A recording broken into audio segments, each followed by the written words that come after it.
ஐயா வணக்கங்க ஐயா. மணி சார் வணக்கம். ஐயா எப்படி இருக்கீங்க? வாழ்க வளர்க, சிறப்பாக இருக்கிறேன். ஐயா இன்னைக்கு பார்க்கக்கூடிய ராசி துலா ராசி. எல்லாரும் ஆவலாக எதிர்பார்த்துட்டு இருக்கு துலா ராசி. துலா ராசி அப்படின்னு சொல்லும்போது மோஸ்ட்லி பார்த்தீங்கன்னா இந்த உறவு சார்ந்த பிரச்சனைகள் தான் அதிகமாகவே சொல்லுவாங்க. இந்த லவ் வந்து ஏன் வந்து சக்ஸஸ் ஆக மாட்டேங்குது, ஏன் வந்து ஃபெயிலியர் ஆகுது, அந்த மாதிரி மேக்ஸிமம் சொல்லுவாங்க. அதுக்கு முன்னாடி நம்ம துலாவை பற்றி பேசிடுவோம் ஐயா. கண்டிப்பாக. துலாம் காலச்சக்கரத்திற்கு 7வது ராசி. துலாம் சூரியன் நீசமடைந்து சனி உச்சமடைகின்ற ராசி. அங்கே இருக்கிற நட்சத்திரம் சித்திரை 2 பாதம், சுவாதி 4 பாதம், குருவனுடைய பாதம் விசாகம் 3 பாதம் அங்கே இருக்குது. இந்த 3 பாதங்களை உள்ளடக்கிய ஒரு அற்புதமான ஆளுமையான சூப்பரான ராசி துலாம். அதாவது துலாமை வந்து எல்லைன்னு சொல்லுவோம். எப்படி? எல்லை பகுதி. இந்த துலாமில் குடியிருக்கிறவங்க பாருங்க, ஊரோட எல்லையில் குடியிருக்கிறேன், ஊரோட எல்லையில் போய் வேலை பார்க்குறேன், எங்கள் ஊர்லேருந்து இன்னொரு ஊர் எல்லை ஸ்டார்ட் ஆகும். இந்த எல்லைகளை பிரிக்கின்ற ராசி தான் துலாம். ஒரு அற்புதமான ராசி துலாம். அங்கே சூரியன் நீசம். இவங்க அப்பா போராடிக்கிட்டே இருப்பார், இவங்க தந்தையார் போராடிக்கிட்டே இருப்பாங்க. மூத்த குழந்தை இல்லை குழந்தை சார்ந்த விஷயத்தில் இவர்களுக்கு ஒரு கசப்பு உண்டு. காலச்சக்கரத்துக்கு 5 குடைவன் நீசமாகிறான். அப்போ ஃபஸ்ட்டு குழந்தையினால மனக்கவலை, ஃபஸ்ட்டு குழந்தைக்கு ஹெல்த் இஷ்யூஸு, ஃபஸ்ட்டு குழந்தையினால ஒரு போராட்டம் இந்த துலாமுக்கு உண்டு. அப்புறம் தாய்மாமனால் பிரயோஜனம் கம்மி. ஏன்னா காலச்சக்கரத்துக்கு 5 குடைவன் நீசமாகிற ராசி. தாய்மாமனால் பிரயோஜனம் இல்லை, குறைவு. உயர்கல்வி படிக்கிறக்குள்ள போதும் ஆயிரும். படிப்பை மாற்றி படித்தேன், சப்ஜெக்ட் சம்மந்தம் இல்லாமல் படித்தேன், கல்யாணத்துக்கு அப்புறம் படித்தேன். கல்யாணத்துக்கு அப்புறம் படித்த துலாம் அதிகமாக இருக்கும். குழந்தை பிறந்ததுக்கப்புறம் படித்த துலாம் அதிகமாக இருக்கும். ஏன்னா சூரியன் அங்கே நீசம். 5 குடையவன் லக்னத்தில் நீசம் பெறான். இவங்களுக்கு உயர்ந்த அந்தஸ்து, உயர்ந்த பதவி, ப்ரமோஷன், இன்க்ரிமெண்ட்டு, அங்கீகாரம் கிடைக்கிறக்குள்ள போதும் ஆயிரும். இவங்களை வச்சு அந்த நிறுவனம் நல்லா இருக்கும். நிறுவனத்தினால இவங்களுக்கு பிரயோஜனம் இருக்காது. இந்த துலாம் சனி உச்சமாகிற ராசி. மாடு மாதிரி உழைக்கிறேன் சார். எப்படி? மாடு மாதிரி உழைக்கிறேன் சார். நயா பைசாக்கு பிரயோஜனம் இல்லை சார். துலாம் புலம்பாத துலாமே கிடையாது. நேர்மை, நீதி, தர்ம சிந்தனை, மனிதாபிமானம், ஹார்ட் ஒர்க்கு. ஒரு வேலையை ஒப்படைச்சிட்டிங்கன்னா செஞ்சு முடிச்சாதான் தூக்கம் வரும். அப்படிப்பட்ட ஒரு ராசி துலாம். அந்த துலாமை பற்றி தான் பார்க்க போகிறோம். கண்டிப்பாக. பார்க்கறதுக்கு முன்னாடியே இவ்வளோ விஷயம் இருக்குது. துலாம், அந்த துலாம் வந்து தெராசு. அந்த தெராசுவோட வேலை என்ன?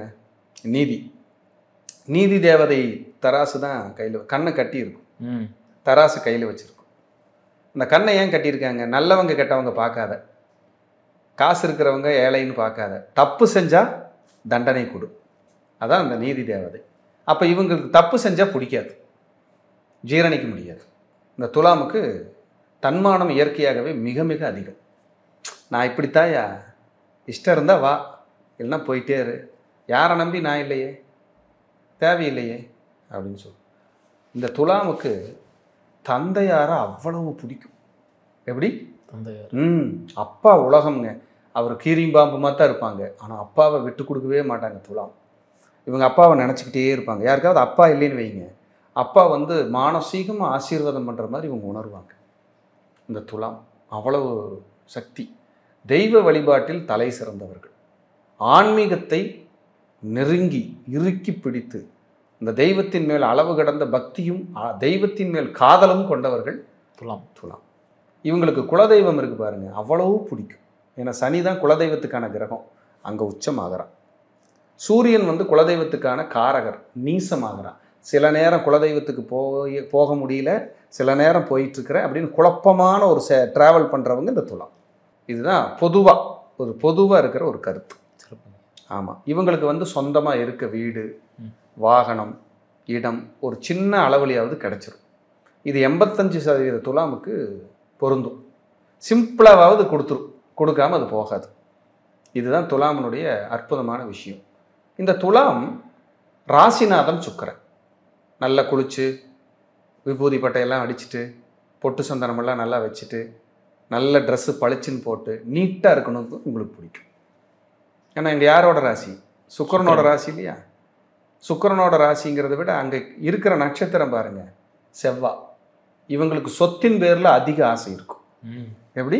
சொத்தின் பேரில் ஒரு நல்ல வீடு, வாகனம், இந்த இடம் வாங்கி போடணும், அங்கே இடம் வாங்கிடணும், 4 சென்ட் இடம், அரை ஏக்கரை தோட்டம், 1 ஏக்கரை தோட்டம்னு இந்த துலாம் வந்து ஒரு இடம், வீடு, நிலம் மேலே ஒரு ஆசை இருந்துக்கிட்டே இருக்கும் மறைமுகமாக. வாகனமாலே இருக்கும். ஆமாங்க. இவங்க அந்த துலாம் வந்து வாகன ஆசை, சொத்து ஆசை இல்லாதவங்களே இல்லை. அந்த சொத்து எப்படி இருக்குன்னு நினைப்பாங்க?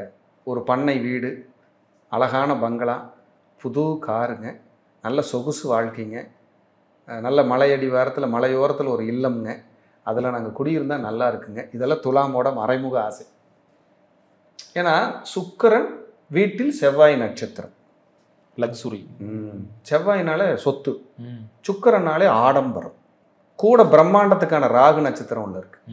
இந்த காலனி பிரியர்கள், எது? செப்பல் விதவிதமாக வாங்கி வச்சுக்கிறது துலாம்.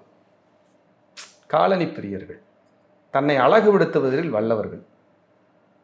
தன்னோட அழகை இவங்களே, ஜென்ஸாக இருந்தால் மீசை அழகாக வச்சு கொடுப்பா, பெண்களாக இருந்தால் ஷைனிங்காக இருக்கணும்ப்பா. இதெல்லாம் இந்த துலாமோட வேலை. ராகு கூட இருக்கான்ல உள்ள நட்சத்திரம் சுவாதி. இந்த துலாமில் யாராவது பிறந்தா அவங்களுக்கு வயிறு ரோகம் இருக்கும். வயிறு ரோகம் இருக்கும். ஹிரண்யா தொந்தரவு, அடிவயிறு பிரச்சனை, மென்சஸ் ப்ராப்ளம் பெண்களாக இருந்தால். ஆண்களாக இருந்தால் இந்த தொப்பை, வயிறு, பேக் பெயின், யூரினரி தொந்தரவு, இதனால் பாதிக்கப்படுவாங்க. யாராவது துலாம் இருந்தீங்கன்னா அவங்க குடும்பத்தில் யாருக்காவது யூரினரினால் பாதிக்கப்பட்ட, யூரின் பிரச்சனையினால் பாதிக்கப்பட்ட ட்ரீட்மெண்ட் எடுத்தவங்க இருப்பாங்க. ஒருத்தராவது இருப்பாங்க, சொல்லும்படியாக இருப்பாங்க, இல்லாமல் போக முடியாது அப்படின்னு ஒரு கணக்கு. இல்லை கிட்னி தொந்தரவுனால டிஸ்டர்ப் ஆச்சு, அதுக்கு ட்ரீட்மெண்ட் எடுத்தோம், கிட்னி கல் இருந்துச்சு, இப்படி ஏதாவது ஒன்று சொல்லாமல் அவங்க போக மாட்டாங்க. ஏன்னா கிட்னிக்கான வீடு அது துலாம். அதே போல் அங்கே இருக்கிற நட்சத்திரம் குரு. சுக்கிரன் வீட்டில் குரு நட்சத்திரம். அவங்க வீட்டில் குடும்பத்துக்குள்ளே யாருக்காவது வீசிங், அலர்ஜி, சளி தொந்தரவு, ஸ்கின் பிரச்சனையினால் பாதிக்கப்பட்டவங்க இருப்பாங்க. ஏன் இவங்க அப்பாவே பொருளாதாரத்தில் இழந்து நிராயுத பாணியை நிற்பாங்க. சிலர் நல்லா வாழ்ந்தாங்க சார், ஒன்றும் இல்லை இப்போ அப்படின்னு. இவங்க தந்தையார் மிக கடுமையான முன்கோபி, பயங்கர முன்கோபம் உடையவர்.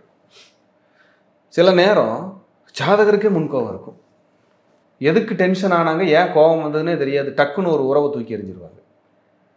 இவங்க கூட பிறந்தவங்க, சகோதரனோ சகோதரியோ அக்கா தங்கச்சி யார் இருந்தாலும் சரி, ஒன்று வாழ்க்கை கஷ்டமாக போராட்டமாக இருக்கும், அப்படி இல்லைன்னா ஒற்றுமை இல்லாமல் இருப்பாங்க, பேசிக்காமல் இருப்பாங்க. ஏன்னா செவ்வாய், ராகு, குரு. அந்த வீட்டுக்கு பகையானவன், துலாமுக்கு பகையானவன் குரு. அவனே சகோதர காரகம். கண்டிப்பாக. அப்போ துலாமில் யார் பிறந்தாலும், லக்னத்தில் பிறந்தாலும் பாருங்க, 3க்கும் 6க்கும் உடையவன் குருவை வந்துடுறான். அப்போ இளைய சகோதர சகோதரி வாழ்க்கை சரியில்லை, இல்லை பகை. துலாமில் பிறந்தவங்களுக்கு 11ஆம் இடமே பாதகம். மூத்த சகோதர சகோதரினால பாதகம், நிம்மதி இல்லை, பேச்சுவார்த்தை இல்லை, இப்படி தான் வாழ்வாங்க. ராசியாதிபதியே 8ஆம் அதிபதியாக வரதுனால இவங்களுக்கு கொஞ்சம் பேராசை அதிகம்தான். கொஞ்சம் பிரம்மாண்டமாக வாழணும், பெரிய அளவில் இருக்கணுங்கிற எண்ணம் இருக்கும். இது நம்ம கணக்கில் ஜாதக ரீதியாக பேராசை, அவங்க கணக்கில் சாதனை. நான் சக்திக்கு மீறி யோசிக்கிறேன் அப்படிங்கிற மாதிரியே நம்ம நிறைய தடவை பேராசைப்பட்டு பணத்தை இழந்தவங்களும் துலாம். 2க்கும் 7க்கும் உடையவர்கள் செவ்வாய். அப்போ உறவில் திருமணம், அறிந்த கலத்திரம், தெரிந்த கலத்திரம், தெரிஞ்சவங்க மூலியமாக பொண்ணு, பக்கத்து ஊர் கலத்திரம், ஒரு 30 கிலோமீட்டர் போயிட்டு வர மாதிரியான கலத்திரம், ரொம்ப சொந்தம், கல்யாணம் பண்ணதுக்கு அப்புறம் தான் தெரிஞ்சது ரொம்ப நெருங்கிய சொந்தம்னு, இப்படியெல்லாம் இருப்பாங்க அப்படின்னு சொல்லுது. மனைவியோ அல்லது கணவரோ வருமானம் செய்வார். மனைவியோ அல்லது கணவரோ வருமானம் செய்வார். பெண் ஜாதகமாக இருந்தால் கணவருக்கு சில நேரங்களில் தீய பழக்கங்கள் வரும். அப்புறம் ஃப்யூச்சரில் மாறிடும். குரு நட்சத்திரம் இருக்கிறனால மாறிடும், ராகு நட்சத்திரம் இருக்கிறனால தீய பழக்கம் வரும். இது எப்படி அந்த இடத்துல உள்ள வந்துடும். இப்போ 2க்கும் 7க்கும் உடையவரே செவ்வாய் வீடு, அவர் ராசிக்குள்ளேயே இருக்கார். அப்போது கணவன் மனைவி எளியும் புனையுமா இருப்பாங்க, ஆனால் ஒற்றுமையில் வந்து குறை இருக்காது. விட்டு கொடுக்க முடியாது. என் வீட்டுக்காரு, என் மனைவின்னு ரொம்ப லவ்வபுளாக வாழ்வாங்க. வாழாமல் அவங்களால இருக்க முடியாது. 3ஆம் அதிபதி குரு, 6ஆம் அதிபதியும் குரு. இவர்களுக்கு இயற்கையாகவே விளையாட்டில் ஆர்வம் இருக்கும். வாக்கிங், எக்ஸசைஸ், ஜாக்கிங் போகணுங்கிற எண்ணம் வரும். இவங்க ஒரு குறிப்பிட்ட ஸ்டேஜ் வரும்போது உணவு பழக்க வழக்கம் போகிற அப்படி மாற ஆரம்பிச்சிடும். வேலைக்காக இடம் மாறுறது, ஊர் மாறுறது, ட்ராவல் பண்ணி போய் வேலை பார்த்துட்டு வர்றது, ரொம்ப தூரமாக ட்ராவல் பண்ணி போய் வேலை பார்த்துட்டு வரதெல்லாம் துலாம். அதே போல் இவங்க எங்கே வேலை பார்த்தாலும் உயர் அதிகாரிகள் இவங்களுக்கு எதிரியாக தான் இருப்பாங்க. ஏன்னா 6ஆம் அதிபதியே குருங்க, இப்போ எதிரியாக தானே வருவாங்க. ஹையர் ஆஃபீஸர்ஸ், எங்கள் பிரசிடெண்ட்டு பிரச்சனை, எங்கள் நிர்வாகி பிரச்சனை, எங்கள் சேர்மன் பிரச்சனை, இப்படி வருங்க. எங்கள் மேனேஜர் பிரச்சனை, ஏதோ ஒன்று வந்து பிரச்சனை வராமல் துலாமுக்கு இருக்காது. இல்லைன்னா கருத்து வேறுபாடு கூட வரலாம். 2ஆம் அதிபதியே வந்து ராசியில் இருக்காரு, செவ்வாய் நட்சத்திரம், ராகங்க இருக்குது. அவங்களுக்கு இந்த பல் பிரச்சனை, பல் சொத்தை, பல் கூச்சம், பல் கட்டுறது, பல்லுனால ஏற்படக்கூடிய பிரச்சனையெல்லாம் இந்த துலாமுக்கு இயற்கை. ரூட் கேனல் பண்ணிக்கிறது, சொத்த பல்லு, கேப் போடுறது, இது எல்லாமே இவங்களுக்கு வரும். 4ஆம் அதிபதி சனி, 5ஆம் அதிபதியும் சனி ஒருவரே வராங்க.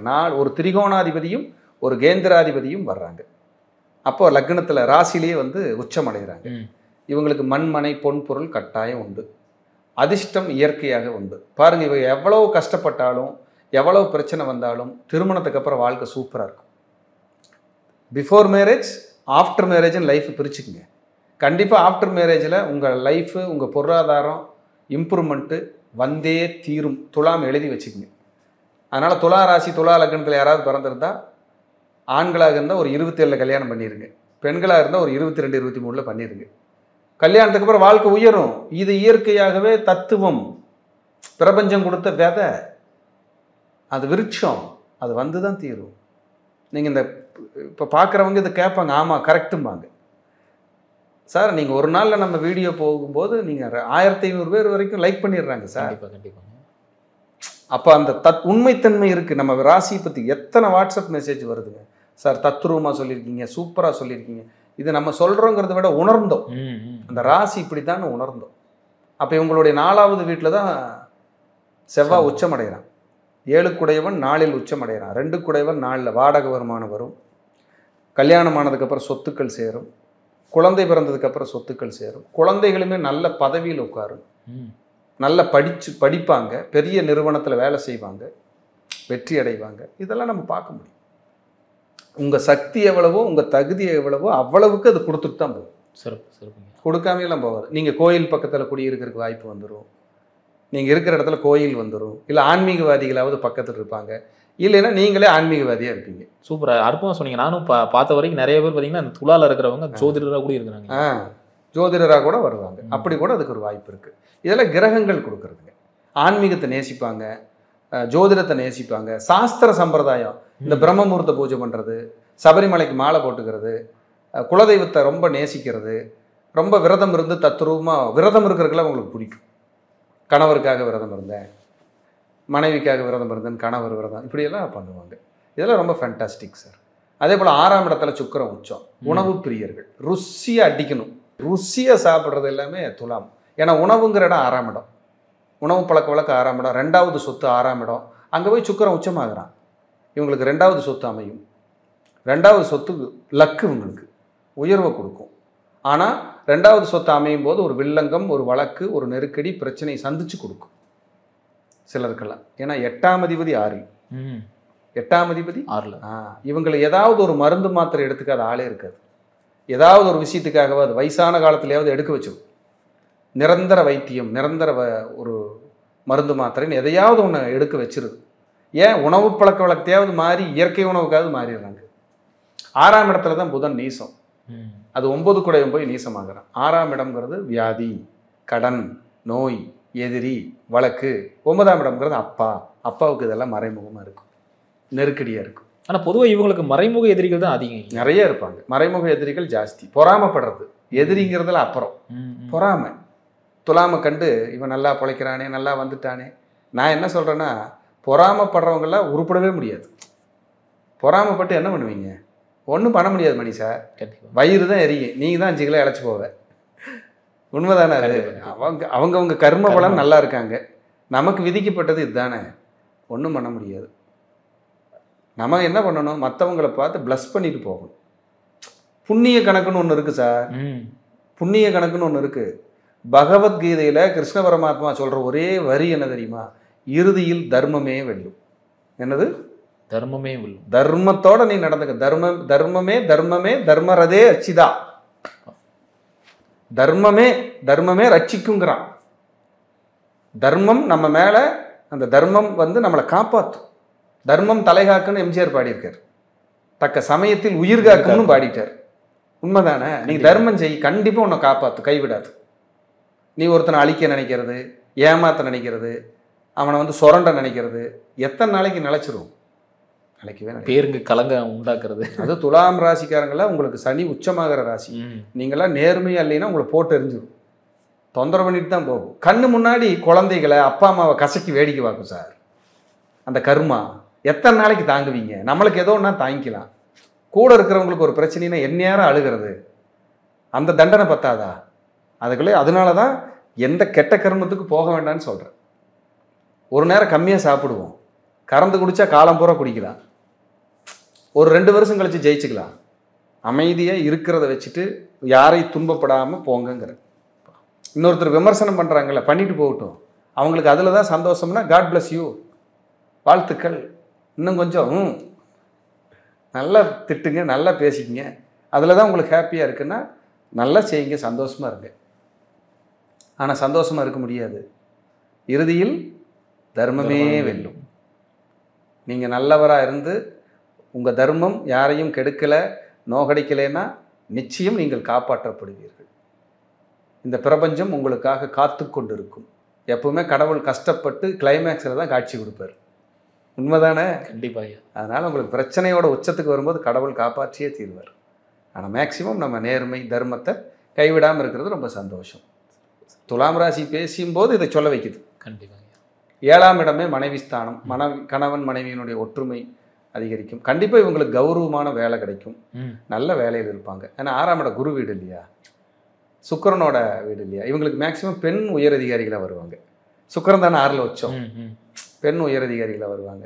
9 கூடையவர் அங்கே நீசமாகறதுனால அப்பாவுக்கு ஒரு போராட்ட வாழ்க்கை, கடைசியில் ஹெல்த் பாதிச்சது அது பாதிச்சதுலாம் போகும். அப்படி தான் இருக்குது, வேறு வழி இல்லை, அதை சொல்லுது. அதே போல் உங்களுக்கு 8ஆம் இடம் அங்கே சந்திரன் உச்சம். இவங்களுக்கு ஷேர் மார்க்கெட் பண்ணுறதுக்கு ரொம்ப ஆசை இருக்கும். திடீர் வருமானம், திடீர் பணம், திடீர் புகழ், திடீர் பொருளாதாரமெல்லாம் வந்துடும். டக்குன்னு பெரிய ஆள் ஆயிடுவாங்க. ஏன் ஆனாங்கன்னு தெரியாது. 10 கூடையவன் 8லேயே இருக்கிறான். இவங்கெல்லாம் தொழில் செஞ்சு பணத்தை இழக்காத துலாமே கிடையாது. 10 8 2, 10 தொழில் 8 நெருக்கடி 2 பணம். அப்போது இவங்களுக்கு தொந்தரவு இருக்கும். தொழில்னால கொஞ்சம் போராட்டம் பிரச்சனை இருக்கும். 9ஆம் அதிபதி புதன், 12 கூடையவன் புதன். வெளிநாட்டு வேலை, வெளிமாநில வேலை, வெளியூர் வேலை, இதெல்லாம் இவங்களுக்கு பிரயோஜனம். வெளிநாட்டில் எல்லாம் போய் வேலை பார்த்தாங்கன்னா அங்கேயே பிஆர் வாங்கிட்டேன், க்ரீன் கார்டு வாங்கிட்டேன், நிரந்தரமாக நான் தங்கி இருக்கிறேன்னா இதெல்லாம் குட்டு, இதெல்லாம் டாப். ரொம்ப பிரமாதமாக இருக்கும், எந்த குறையும் இருக்காது. 10ஆம் இடத்துல குரு உச்சம். 6 கூடையவன் 10ல் உச்சம். இவங்கெல்லாம் நிறைய தொழில் செய்கிறவங்க பெருத்த கடனாளியாகவும் இருப்பாங்க. ஏன்னா 10 6 தொடர்பு இவங்க ஜாதகத்தில். இவங்க மேக்சிமம் உற்பத்தியாளர்களாக இருப்பாங்க, மேனுஃபேக்சரர், உற்பத்தி செய்கிற நபர்களாக இருப்பாங்க. சனி வந்து துலாம் ராசிக்கு யோகாதிபதி இல்லையா, தொழில்காரகன். அப்போ இவங்களுக்கு எப்போவுமே சுயதொழில் செய்யணும். Textiles, transport, beauty parlour, food கடை, நகை வைக்கிறது, நகைக்கடை வைக்கிறது, துணிக்கடை வைக்கிறது, அப்புறம் அந்த ஜுவல்லரி வைக்கிறது, இதெல்லாம் ரொம்ப ஆசையாக இருக்கும். சுக்கிரனுக்கு இயற்கையாகவே பியூட்டி பார்லர் வைக்கிறது, நல்ல ஒரு அழகு சார்ந்த பொருள்களை வாங்கி விற்பனை செய்யணுங்கிற எண்ணமெல்லாம் உங்களுக்கு நிறைய இருக்கும். பொதுவாகவே 10ஆம் இடமே தொழில்ஸ்தான சந்திரன் வீடாக வர்றதுனால இந்த பால் தொழில், டிரான்ஸ்போர்ட் தொழில், மாட்டு பண்ணை, ஆட்டுப்பண்ணை, பால் கறந்து விற்கிறது, இதெல்லாம் இவங்களுக்கு எண்ணங்கள் ஓடிக்கிட்டே இருக்குள்ள. பண்ணை வச்சு பெரிய ஆளாகணும், பெரிய ஆளாக வரணும் அப்படிங்கிற இதெல்லாம் இவங்களுக்கு இயற்கையாகவே இருக்கும். இந்த வெளிநாட்டு பயணம் அது எப்படிங்க இருக்குது? வெளிநாட்டு பயணம் தான் ரொம்ப நல்லா இருக்குமே. ஏன்னா 9 கூடையவனே 12 கூடையவனே ஆயிடுறான் புதன். வெளிநாடெல்லாம் போயிட்டு வரலாம். இல்லைன்னா பெரிய பதவிகள் கிடைக்கும். ரோட்டரி இந்த மாதிரி இடங்கள்லாம் பதவிகளையும் கொடுத்துரும். 9ஆம் இடம் புதனோட வீடு. இந்த பெற்றோர் ஆசிரியர் சங்க தலைவராக இருக்கிறேன், கோயிலில் பொறுப்பெடுத்து வாழ்கிறேன், இதெல்லாம் பார்த்தீங்கன்னா சூப்பராக இருக்கும், ஒரு வளர்ச்சியாக இருக்கும். 10ஆம் இடத்துல தான் செவ்வாய் நீசம். இவங்க தொழில் ஸ்தானத்தில் வந்து பார்ட்னர் போட்டாங்கன்னா விபரீதமாக தொந்தரவாகி போயிடும். 7 கூடையவன் 10ல் தான் நீசமாகறான் செவ்வாய். அப்புறம் பார்ட்னர் தொழில் போட்டாங்கன்னா பிரச்சனை தான் வரும். இவங்க யாராவது கணவன் மனைவி பேரில் தொழில் செஞ்சுக்கிட்டாலும் தொந்தரவு சந்திச்சு தான் மேலே வர முடியும், வராமல் இருக்க முடியாது. இதெல்லாம் நம்ம ஈஸியாக சொல்லலாம். இவங்கெல்லாம் யாராவது இதில் இருக்காங்கன்னு வைங்க, அதாவது கன்ஸ்ட்ரக்ஷன் ஃபீல்டில் இருக்காங்கன்னு வைங்க, போராடி போராடி தான் மேலே விடுவாங்க. ஏன்னா செவ்வாய் கன்ஸ்ட்ரக்ஷனுங்க, குரு சத்துரு எதிரிங்க, இதெல்லாம் இவங்களுக்கு தொந்தரவு. ஆனால் குழந்தை பிறந்ததுக்கப்புறம் தொழில் அமையிறதும் துலாம் தான். ஏன்னா குரு உச்சம் 10ல், குழந்தை பிறந்தா தொழில் அமைஞ்சிடும். இதெல்லாம் ரொம்ப டாப். ஒவ்வொன்றும் தத்துருவமும் அந்த காலப்புருஷ தத்துவத்துக்குள்ளே இருக்குது மணி சார். கண்டிப்பாக நம்ம தான் அதை வாட்ச் பண்ணுறது இல்லை. 11ஆம் இடமே சூரியனோட வீடு. இவங்களுக்கு அரசு அதிகாரிகள் பகையாவாங்க. அரசு வேலையில் இருந்தாங்கன்னா பகையாவாங்க எல்லாம். அரசியல்வாதிகளாக இருந்தாங்கன்னா மற்றவங்க எல்லாமே பகையாவாங்க. ஏன்னா 11 பாதகம், சூரியன் பாதகம், ராசிலேயே நீசம் வேற ஆயிடுறான், இது தொந்தரவு. 12ஆம் இடம் அயன சயன போகம், அங்கே 12 கூடையவனே உச்சம் பெறான். எல்லா லக்ஸுரியஸ் லைஃபும் கிடைக்கும், சந்தோஷமாக இருக்குது சார். நாங்கள் எங்களுக்கு அதில் எல்லாம் அயன சயன போகத்தில் எந்த குறையும் இல்லை சார். இதாவது பிராண்டுக்கு பிராண்டு. ஆமாம், நான் இப்படி தான் நல்லபடியாக வாழ்கிறோம் சார், ஹாப்பியாக இருக்குது. அந்த விஷயத்தில் எங்களுக்கு நாங்கள் நல்லா இருக்கும் சார். நல்லா தூக்கம் வருது, நல்லா ஜம்முன்னு தூங்கி எந்திரிக்கிறோம் சார். இதெல்லாம் அந்த 12ஆம் இடம் கொடுத்துரும். அங்கே சுக்கிரன் நீசம் அடைகிறாரு, ராசியாதிபதி போய் 12ல் நீசம் அடைகிறான். அதனால் சிலருக்கு இந்த யூரினரி பிரச்சனை, கால் வலி, மன அழுத்தம், கெட்ட கனவு வர்றது இதெல்லாம் இருக்கும். சிலர் உணவு பழக்க வழக்கத்தால் உடம்புக்கு எடுத்துக்கிறது, நேரத்துக்கு சாப்பிடாமல் உடம்புக்கு எடுத்துக்கிறது, இப்படியெல்லாம் வரும். ஆனால் துலாம் என்பது சூப்பரான ஒரு ராசி, ரொம்ப பிரமாதமான அமைப்பு. இப்போ நம்ம பேசியிருக்கிறது வெறும் பேசிக். மீண்டும் ஒரு நல்ல காணொளியில் சந்திக்கிறேன். அதுவரை தங்களிடமிருந்து தற்காலிகமாக விடைபெறுவது அவினாசி ஜோதிலிங்கம். நன்றி, வணக்கம். சிறப்புங்க, நன்றிங்க. வாழ்க வளர்க.